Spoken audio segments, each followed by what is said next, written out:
short play inspired by true events, by Gillian Daniels. Setting, September 1850.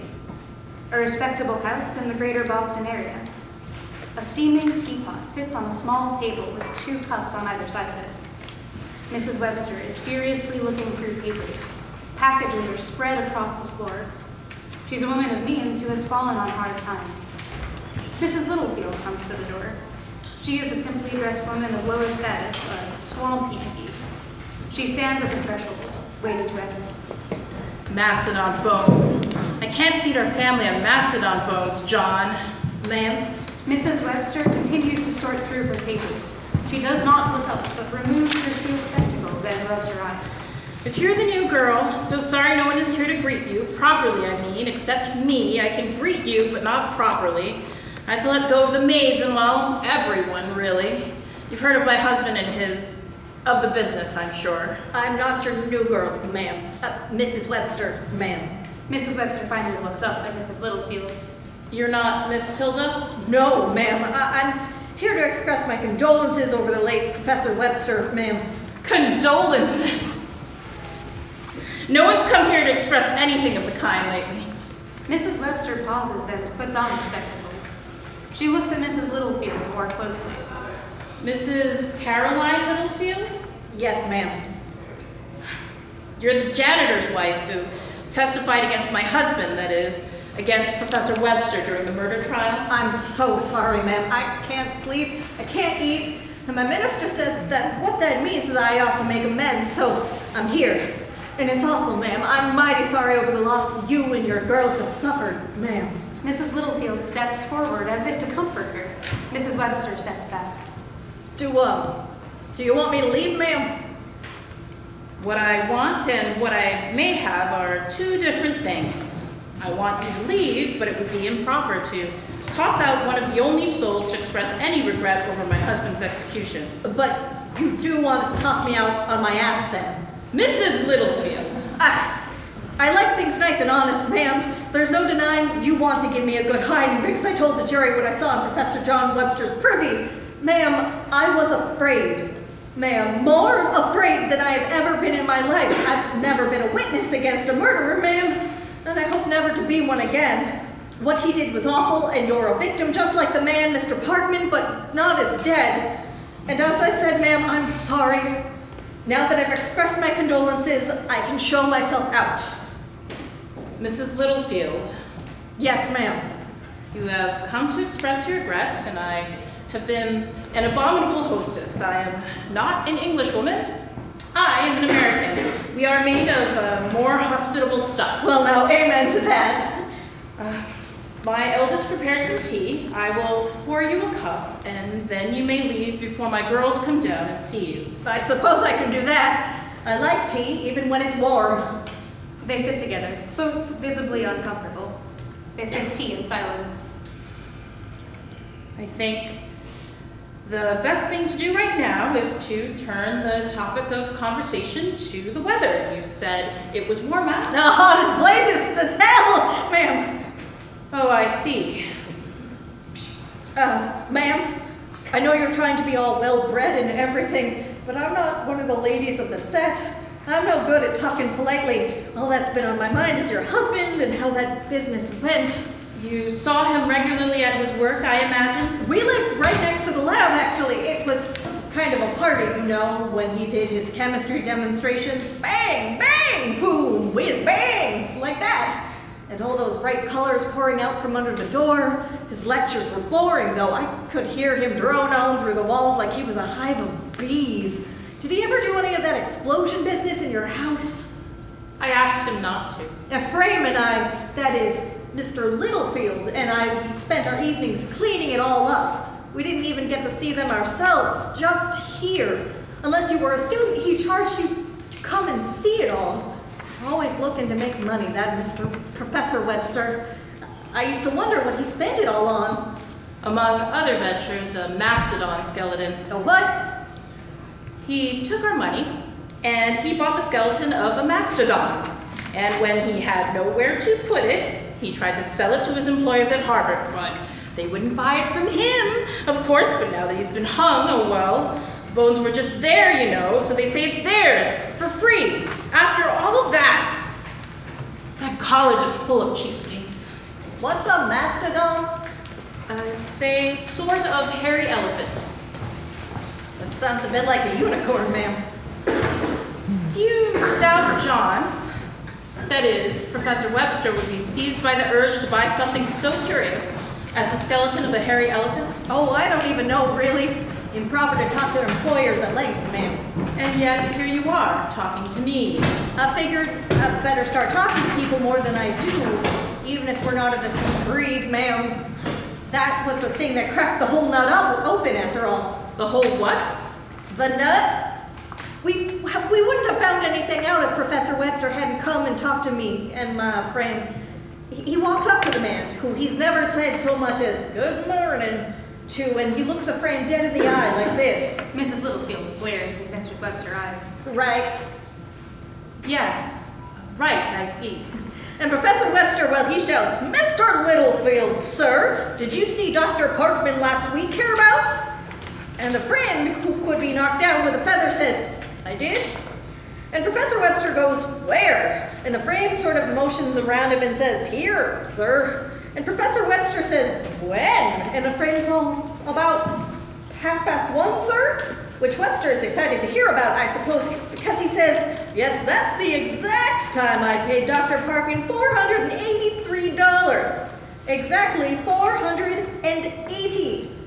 I counted it all off in front of him, right on in my desk.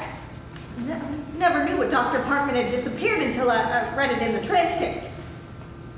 And then he's off. Like he and a friend talk like that every day. Oh, John, you dolt. What's that, ma'am? Nothing.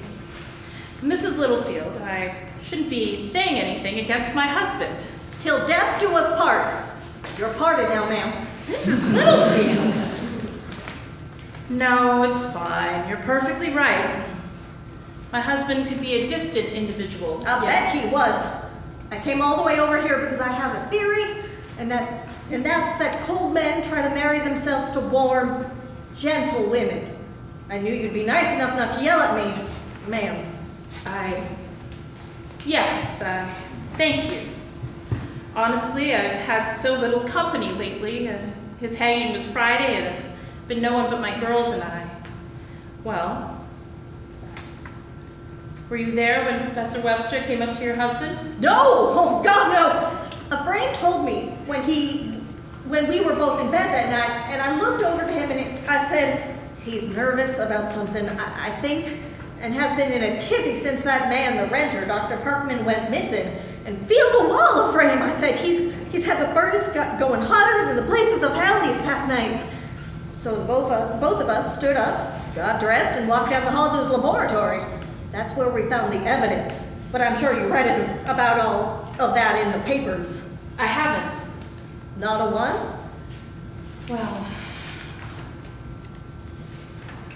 I don't know if you have children, but I've been trying so hard to keep the news away from the girls. They thought of him, as silly old father, and didn't realize that his soul had a complex geography. Complex geography? That's a phrase. I know there are some folks who think he was innocent, even now, what with him being well-bred. They said a frame and I were out for the reward money and killed Dr. Parkman ourselves. Or that the Irish did it. Unless you and the Irish owe Dr. Parkman rent too. I severely doubt that. Do you want me to go on, ma'am? If I wish for you to stop your account, I will say so. I'll throw you out on your your ear. Oh, well, all right. So, Mr. Littlefield and I go down to Professor Webster's room, and we turn the knob and it's locked. Which a frame and I just hate. You know, it makes it difficult to clean anything at all if the doors are locked all the time. Tell the frame to take out his utility knife and break in.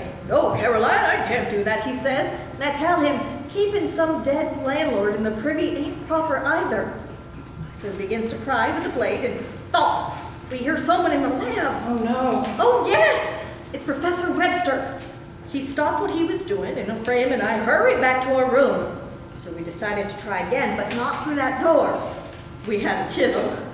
Are you saying you chiseled? Threw into the room? Right into the privy, yes.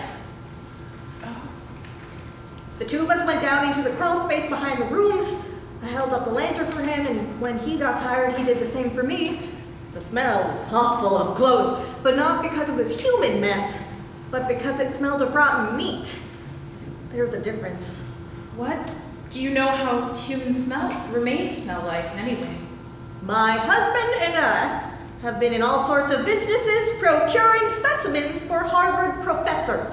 Sorry, what? Your sensibilities don't need to be bothered by any of our side businesses. I see. My husband was so guilty, a pair of grave robbers successfully testified against him. No, not grave robbing. No, not exactly. Just finding things, like what my husband and I saw. And what did you see exactly? Mrs. Parkman enters. Mrs. Littlefield and Mrs. Webster are so engrossed, neither sees her. It was a man's leg. We went for the police right then and there, and the marshal seemed a bit confused because he asked a friend if Professor Webster was in the habit of storing bodies in the privy. God knows what an idiot like that did to the remains afterward. I believe, Mrs. Littlefield, they asked me to come down to the station and confirm it was my husband. I do not think the public fully believed me until my husband's dentist went on the stand to identify George's false teeth. I've been told it was a great day for the forensic sciences. Mrs. Littlefield and Mrs. Parkman both stand at once. Mrs. Parkman, oh no, I'm so sorry. Thank you, and I'm sorry for your loss as well, Mrs. Webster. The disaster we visited on your family, and I will have the money for you. I promise, I'll have it. The money? Yes, I'll have it to you. I'm so sorry that I haven't had it sooner. I told my lawyer I would. Did he communicate that to you? I promise my money's good, Mrs. Parkman. It comes by honest means. I ought to be going, ma'am. Ma'ams, Mrs. Parkman and Mrs. Webster.